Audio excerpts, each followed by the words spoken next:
بسم الله الرحمن الرحيم. الحمد لله كفى وسلام على عباده الذين اصطفى. أما بعد، فأعوذ بالله من الشيطان الرجيم. بسم الله الرحمن الرحيم. إنما يخشى الله من عباده العلماء. وقال النبي صلى الله عليه وسلم: إنما العلماء ورثة الأنبياء، أو كما قال عليه الصلاة والسلام. وہ سن کے آ جائے تاریخ کو پسینہ، وہ سن کے آ جائے تاریخ کو پسینہ، تیرا دیا کسی نے میرے رہو میں سفینہ. بھارت کے کتنے شیر میرے خون میں نہائے، ٹوٹا میرے رہو سے کتنوں کا آبگینہ. کچھ لوگ میرے خون سے ہولی منا رہے تھے، کچھ لوگ بھر رہے تھے میرے لہو سے آبگینہ. صحرا میں جا کے چھلکا میرے لہو کا ساغر، انصاف مانگنے کی ایسی صدا کہیں نہ. محترم حضرات اور معزز سامعین اکرام، مختلف تہذیبوں کا گہوارہ ہمارے ہندوستان جنت نما ہے، جس کی گود میں گنگا و جمنا کی روانی ہے، کوسی اور ستلنج کی جوانی ہے، منموہن جھیل و آبشار ہیں، اونچے اونچے پہاڑ ہیں، تاج محل و جامع مسجد کی خوبصورتی و پاکیزگی ہے، لال قلعے کی مضبوطی ہے. مختلف مذہب و ملت، دین و دھرم کے ماننے والے ہیں. کوئی ایک خدا اور پرمیشور کی عبادت کرتا ہے تو کوئی سینکڑوں دیوی دیوتاؤں کے آگے سر جھکاتا ہے. کوئی پتھروں کو پوجتا ہے تو کوئی گاؤں ماتا کہہ کر اس کو بھگوان کا درجہ دیتا ہے. کوئی فوٹو اور تصاویر کے سامنے اپنے رہتے کو شانتی پہنچاتا ہے تو کوئی درختوں کو پوجتا ہے. اسی دھرتی نے جہاں بڑے بڑے باپوؤں کو جنم دیا ہے، وہی ہزار تاریخ ساز علماء و صلحاء کی پرورش و پرداخت کی ہے. ہم بھی اسی دیش کے اندر پیدا ہوئے ہیں، اسی کی مٹی نے ہماری پرورش و پرداخت کی ہے. ہم کو اس کے ذرے ذرے سے پیار ہے، اس کی مٹی اور سبزے سے پیار ہے، اس کے محلات و قلعات سے پیار ہے، اس کے وسیع و عریض صحراؤں سے پیار ہے، اس کے مدارس و مساجد سے پیار ہے. کیوں؟ اس لیے کہ جس دھرم کے ہم ماننے والے ہیں، جن قوانین کا ہم پیرو ہیں، انہوں نے ہمیں بے وفائی نہیں بلکہ وفاداری کا سبق دیا ہے، احسان فراموشی نہیں بلکہ احسان تناشی کا سبق دیا ہے. اس نے ہمیں بزدلی نہیں بلکہ حوصلہ دیا ہے.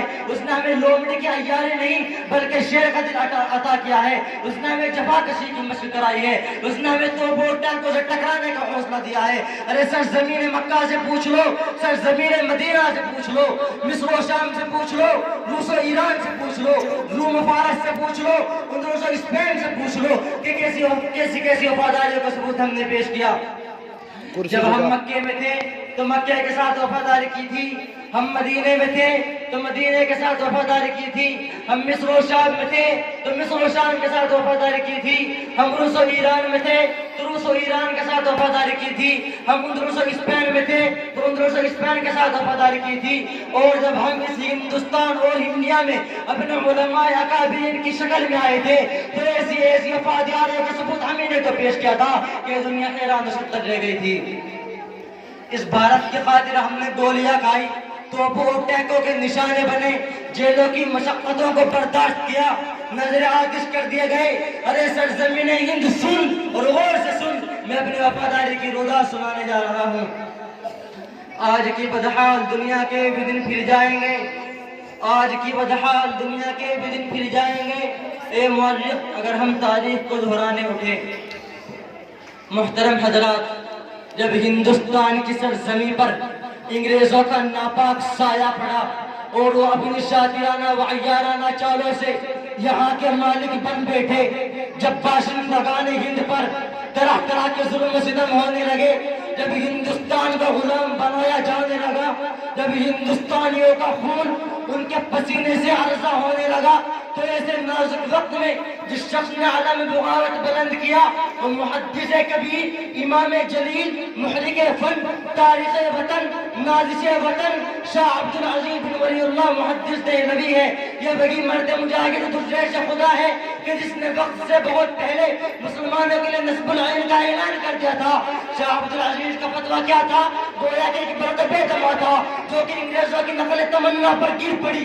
انگریزوں کی نیندیں حرام ہو گئی. جگہ جگہ آزادی کے شعلے بھڑکنے لگے. جگہ جگہ آزادی کے پرچم لہرائے جانے لگے. حوصلوں نے انگڑائیاں لینے شروع کر دی. سینوں میں بلبلے مچلنے لگے. اور یہ ایک حقیقت ہے کہ اگر شاہ عبد العزیز کبھی فتویٰ نہ دیتے تو ہندوستان کبھی بھی آزاد نہ ہوتا.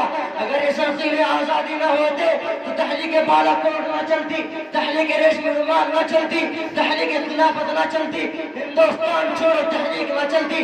الغرض علماء کرام ہی نے اپنے خون جگر سے اور اپنے مقدس لہو سے اس شجر آزادی کو سینچا اور پروان چڑھایا ہے.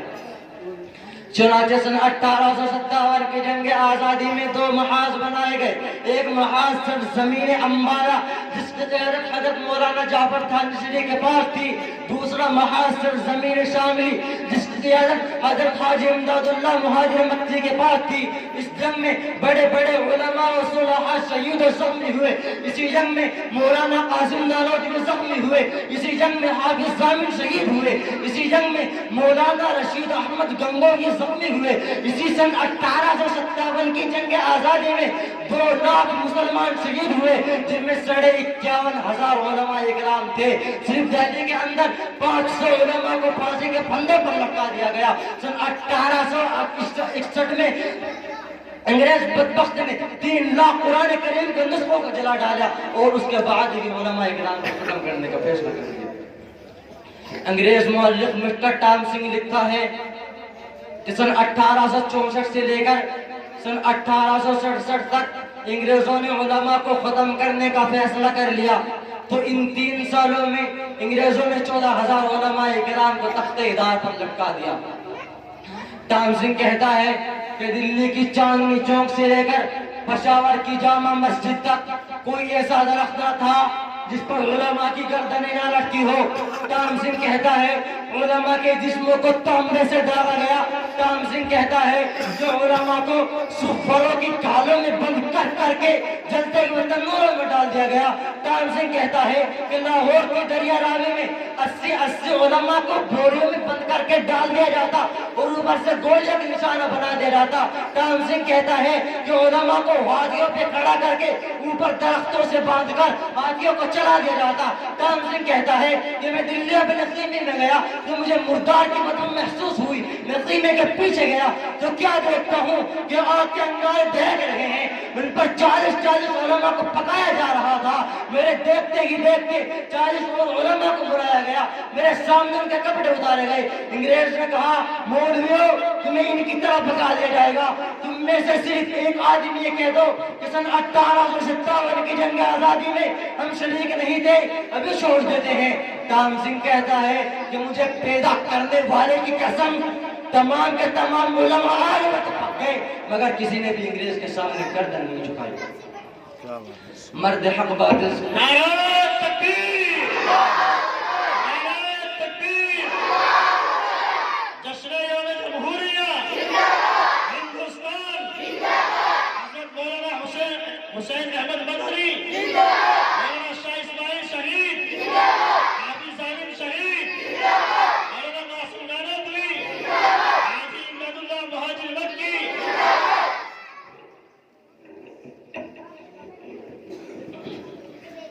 مرد حق باطل سے خوف کھا سکتا نہیں. مرد حق باطل سے خوف کھا سکتا نہیں. سر کٹا سکتا ہے مومن لیکن سر جھکا سکتا نہیں. انہی شہدائیان اسلام اور سرفروشان خیر الانام حضور پاک صلی اللہ علیہ وسلم کے سچے جانشین اور حقیقی والد شیخ الہند اور مولانا عبید اللہ سندھی رحمۃ اللہ علیہ ہیں کہ جنہوں نے انگریزوں کے خلاف ایک عالمی تحریک چلائی تھی جسے تحریک ریشمی رومال سے جانا جاتا ہے. شیخ الہند کے ہر دل عزیز شاگرد شیخ الاسلام اور مولانا حسین احمد مدنی ہیں جنہوں نے خلافت کانفرنس کراچی میں ایسے وقت میں شرکت کی تھی کہ انہیں گولی مار دے جانے کا حکم مل چکا تھا. لوگوں کا خیال تھا کہ حسین احمد نہیں آئے گا، مگر لوگوں کی آنکھیں حیرت سے پھٹی کی پھٹی رہ گئی جب وہ مرد مجاہد کفن پردوش ہو کر اور سر پر کفن باندھ کر اسٹیج پر آیا اور جلسے کی صدارت فرمائی. اور اسی کانفرنس کراچی میں حضرت نے انگریزوں کو بلبل اور گولیوں کو گل سے تشبیہ دیتے ہوئے فرمایا، لیے پھرتی ہیں بلبل چونچ میں گل، لیے پھرتی ہیں بلبل چونچ میں گل، شہید ناز کی تربت کہا ہے. حضرت نے شعر پڑھا تو لوگ جوش میں آدھے گھنٹے تک مسلسل نعرے لگاتے رہے اور پھر علماء کی قربانیوں اور اپنے ایک فتوے کی جانب سے انگریز کو مخاطب کر کے فرمایا، کھلونا سمجھ کر نہ برباد کرنا، کھلونا سمجھ کر نہ برباد کرنا کہ ہم بھی کسی کے بنائے ہوئے ہیں. فرنگی کی فوجوں میں حرمت کے فتوے سرے دار چڑھ کر بھی گائے ہوئے ہیں. وہ شجر آزادی کو خون دے کے سینچا تو پھر اس کے پکنے کو آئے ہوئے ہیں. ارے سرزمین ہندوستان سنا تم نے، یہ ہے ہماری وفاداری کی روداد اور اس کی تاریخ. اور آج بھی ہم نے پورے یقین اور حوصلے کے ساتھ کہتے ہیں کہ اگر آج کوئی تیرے سینے پہ ناپاک قدم ڈالے گا تو اس کے پاؤں کو ہم کاٹ ڈالیں گے. اگر کوئی انگشت نمائی کرنا چاہے گا تو اس کی انگلیوں کو تراش ڈالیں گے. اگر کوئی للچائی نگاہوں سے تمہیں دیکھنا چاہے گا اس کی آنکھیں پھوڑ دیں گے. اگر کوئی تمہاری گود سونی کرنا چاہے گا اس کے سر کے 2 ٹکڑے کر دیں گے. اگر کوئی تم سے تمہارا سنگار چھیننا چاہے گا اس کا کلیجہ چاک کر ڈالیں گے. اگر کوئی تم سے تمہارا ساون غضب کرنا چاہے گا تو اس کی زندگی کو تباہ و برباد کر دیں گے. زخم کھائیں گے، مسکرائیں گے اور پھر انقلاب لائیں گے. بس میں ہی اپنی تقریر کو ختم کرتا ہوں. ہمارے